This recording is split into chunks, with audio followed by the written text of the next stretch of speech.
pour ça que la plupart de ceux qui m'attaquaient sur Internet ont arrêté. Parce que quand on se croise, le niveau de sourire et d'amour que je leur manifeste les traumatise. Et je me comporte avec eux comme si je n'ai pas vu leur publication.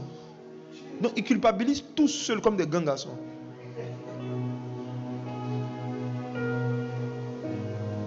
Ils ont emmené une femme supplie en flagrant délit d'adultère devant Jésus. On dit qu'on doit la lapider. La Bible dit que Jésus s'est abaissé.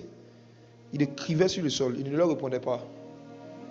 Et comme ils insistaient pour qu'il leur donne une réponse, on peut la lapider ou pas. Moïse dit qu'on la lapide. Toi, tu dis quoi? Jésus dit en fait que celui qui est sans péché jette la première pierre. La profondeur de cette histoire, c'est quoi? C'est qu'en fait, la femme a été surprise en flagrant. Est-ce que quand on commet l'adultère, on est habillé ou on est nu? On est nu ou on est habillé quand on commet l'adultère? On est nu? Ok. Pour surprendre quelqu'un en flagrant délit d'adultère, ça veut dire que tu as regardé la pornographie?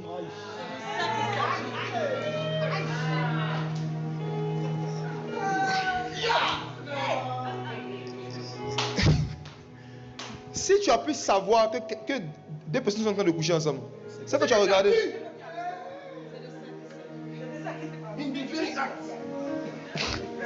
Tu as vu? Voyant. Tu as vu la nudité. Tu as regardé la nudité de deux personnes. Donc toi-même, tu as déjà péché. Maintenant, tu la ramènes devant Jésus pour dire qu'on doit lapider les péchés. Jésus dit que celui qui est sans péché la lapide. Quand Jésus a dit ça, ils se sont rappelés qu'ils ont vu une femme nue. Ils ont déposé leurs cailloux. Ils sont partis. Jésus est calme, mais il est perturbant.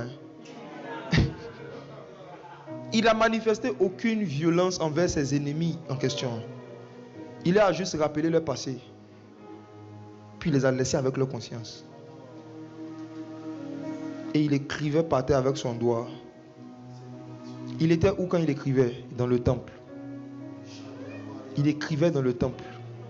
Il était en train d'annoncer par là que lorsque le corps de l'homme allait devenir le temple du Saint-Esprit, et que lui, Jésus, il allait rentrer dans ce temple, il allait écrire une nouvelle loi, un nouveau commandement, la loi de l'amour.